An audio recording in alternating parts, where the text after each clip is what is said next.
ഏതൊരു കൊമേഴ്ഷ്യൽ ചിത്രമായാലും കഥാന്ത്യത്തിൽ വില്ലന്മാർ നായകന്മാരാൽ തോൽപ്പിക്കപ്പെടുന്നത് പതിവ് കാഴ്ചയാണ്. കഥയുടെ സ്വാഭാവികമായ ഒഴുക്കിനെ പരിമിതപ്പെടുത്തുന്ന, കാണുന്ന പ്രേക്ഷകരെ സംതൃപ്തിപ്പെടുത്തുവാൻ വേണ്ടി മാത്രം ശക്തരായ നായകന്മാർ എതിരെ നിൽക്കുന്ന അതിശക്തരായ എതിരാളികളെ കീഴ്പ്പെടുത്തുന്നത് പലപ്പോഴും അരോചകവും അന്യായമായി അനുഭവപ്പെട്ടിട്ടുണ്ട്.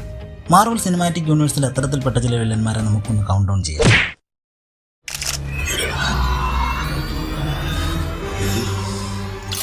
തോർ റാഗ്നറോക്ക് എന്ന ചിത്രം കണ്ടവർക്കറിയാം ഹെല എന്ന ക്യാരക്ടർ എത്രത്തോളം പവർഫുൾ ആണ് എന്ന്. മാർവൽ സിനിമാറ്റിക് യൂണിവേഴ്സിലെ തന്നെ ഏറ്റവും പവർഫുള്ളും പോപ്പുലറുമായ വെപ്പണാണ് മ്യോനിയർ.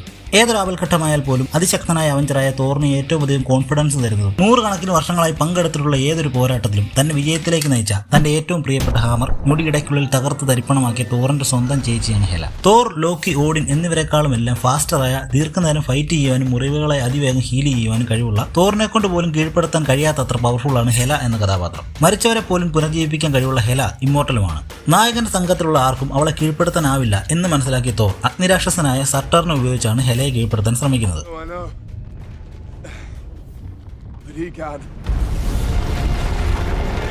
ഹെലയുടെ കഥ കഴിഞ്ഞു എന്നാണ് ചിത്രം കണ്ട ഭൂരിഭാഗം ആളുകളും ധരിച്ചു വെച്ചിരിക്കുന്നത്. എന്നാൽ അങ്ങനെയല്ല. ഹെലയുടെ ഇൻട്രോ പോർഷനിൽ നമ്മൾ കണ്ട അതേ ഗ്രീൻ പോർട്ടൽ അവസാന നിമിഷവും നമുക്ക് കാണുവാൻ സാധിക്കും. അതിലൂടെ ഹെല ടെലിപ്പോർട്ട് ചെയ്തിട്ടുണ്ടാവും എന്നാണ് നമ്മൾ മനസ്സിലാക്കേണ്ടത്.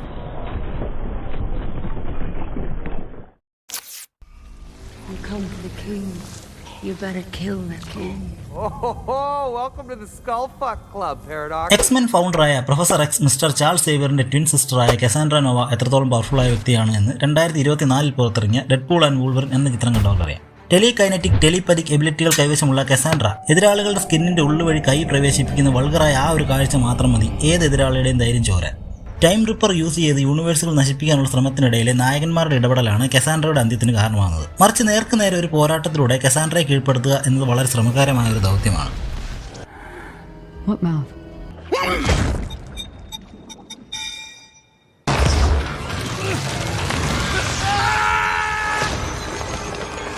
അനേകം മാജിക്കൽ എബിലിറ്റികൾ കൈവശമുള്ള സ്കാർലറ്റ് വിച്ച് വളരെ അപകടകരമായ ഒരു കഥാപാത്രമാണ്. Doctor strange in the multiverse of madness എന്ന ചിത്രത്തിൽ അക്ഷരാർത്ഥത്തിൽ ടൈറ്റിൽ റോളിൽ വന്ന ഡോക്ടർ സ്ട്രേഞ്ച് പോലും സൈഡായി പോയ അത്ര പ്രാധാന്യമുള്ള റോളായിരുന്നു സ്കാർലറ്റ് വിച്ചായി വന്ന വാണ്ടയുടേത്. ഡോക്ടർ സ്ട്രേഞ്ച് എന്ന ടൈറ്റിലിനേക്കാളും ചിത്രത്തിന് ആപ്റ്റായ പേര് സ്കാർലറ്റ് വിച്ച് എന്നാണെന്ന് ചിത്രം കണ്ടപ്പോൾ തോന്നുകയുണ്ടായി. അവഞ്ചേഴ്സ് എൻഡ് ഗെയിം എന്ന ചിത്രത്തിൽ ദ മോസ്റ്റ് പവർഫുൾ വില്ലനായ താനോസിനെതിരെ നിന്ന് ഏത് പവർഫുൾ അവഞ്ചറിനേക്കാളും വെല്ലുവിളി ഉയർത്തിയത് സ്കാർലറ്റ് വിച്ച് എന്ന ഫോമിലേക്ക് മാറുന്നതിനുണ്ടായിരുന്ന വിച്ചിനേക്കാൾ അണ്ടർ പവേർഡ് ആയിരുന്ന വാണ്ട മാക്സിമോഫ് ആയിരുന്നു.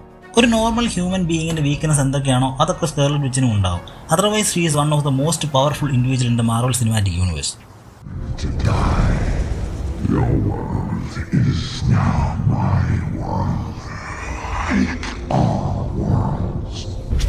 ഡോർമാമു is an inter dimensional entity.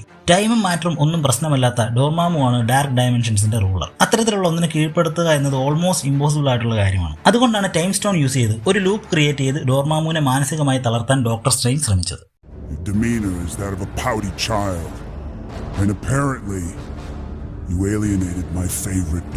Marvel cinematic യൂണിവേഴ്സിലെ ഏറ്റവും പോപ്പുലറായ വില്ലനാണ് താനോസ്. മറ്റുള്ള വില്ലൻ കഥാപാത്രങ്ങളിൽ നിന്നും അദ്ദേഹത്തെ വ്യത്യസ്തമാക്കുന്ന ഒന്നുണ്ട്.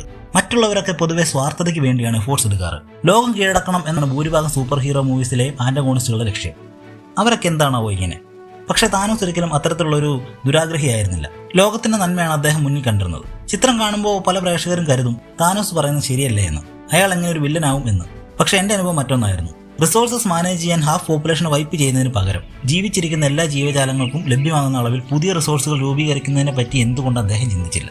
സേവ് ചെയ്യുന്നതിന് പകരം ഡിസ്ട്രോയ് ചെയ്യുന്നതിനെ പറ്റി ചിന്തിച്ചുകൊണ്ടാകാം അദ്ദേഹം വില്ലനായി മാറിയത്. Avengers end game climax portion കാണുന്ന പ്രേക്ഷകർക്ക് മനസ്സിലാക്കാൻ സാധിക്കും താനോസ് എന്ന കഥാപാത്രം എത്രത്തോളം പവർഫുൾ ആണെന്ന്. കാരണം പ്രൈം അവഞ്ചേഴ്സായ എല്ലാവരും ഒരുമിച്ച് നിന്നിട്ടും പുള്ളിക്കൊരു കുലുക്കവുമില്ല. അതും ഒരു ഇൻഫിനിറ്റി സ്റ്റോൺ പോലും കൈവശം ഇല്ലാത്ത സമയത്ത്. ക്യാപ്റ്റൻ അമേരിക്ക ഇടയ്ക്കൊന്ന് സ്കോർ ചെയ്യുന്നുണ്ടെങ്കിലും അത് ഇഷ്ടപ്പെട്ടുവെങ്കിലും കഥയ്ക്ക് അനുയോജ്യമായ ഒന്നായി തോന്നിയില്ല. മറിച്ച് അവസാനിപ്പിക്കാറായ കഥാപാത്രത്തിന് മാർവൽ ഒരു ട്രിബ്യൂട്ട് കൊടുത്തതുപോലെയാണ് തോന്നിയത്. കാരണം ഹൾക്കിനെ പോലെ ജൈജാന്റിക്കായ ഒരാളെ ഞൊടിയിടയിൽ കീഴ്പ്പെടുത്തിയ വ്യക്തിയാണ് താനോസ്. അപ്പോൾ ഹൾക്കിനേക്കാൾ ഒരുപാട് അണ്ടർപവേർഡ് ആയിട്ടുള്ള ഒരു അവഞ്ചർ ഒറ്റയ്ക്ക് താനോസിനെ ഫൈറ്റ് ചെയ്ത് പിടിച്ച് നിൽക്കുന്നത് സ്വല്പം കല്ലുകടിയായി തോന്നിയിരുന്നു. അതിപ്പോൾ മ്യോനിയറിന്റെ സഹായത്തോടെയാണെങ്കിൽ പോലും.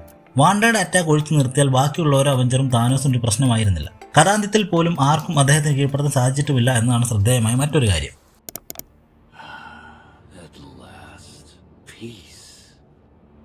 അവഞ്ചേഴ്സ് ആദ്യ ഭാഗത്തിൽ ന്യൂയോർക്കിൽ സംഭവിച്ചതുപോലെ ഒരു അന്യഗ്രഹജീവി ആക്രമണം ഉണ്ടായാൽ അതിനെ പ്രതിരോധിക്കാൻ ബ്രൂസ് ബാനറിന്റെ സഹായത്തോടുകൂടി ടോണി സ്റ്റാർക്ക് ഒരു ആർട്ടിഫിഷ്യൽ ഇന്റലിജൻസിനെ നിർമ്മിക്കാൻ ശ്രമിക്കുന്നതിന് ഫലമായാണ് അൾട്രോൺ എന്ന പ്രോഗ്രാം രൂപം കൊള്ളുന്നത്.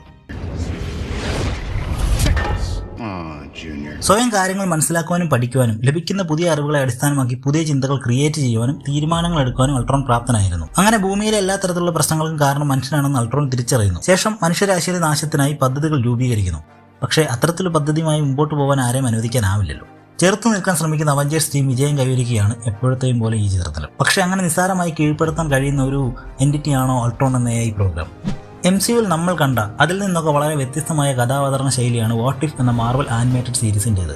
കഥാസാധ്യതകൾക്ക് വളരെയേറെ പ്രാധാന്യം നൽകിയ സ്റ്റോറി ടെല്ലിംഗ്. സീരീസിലെ ആദ്യ സീസണിലെ 8ാമത്തെ എപ്പിസോഡ് ശ്രദ്ധേയമാണ്.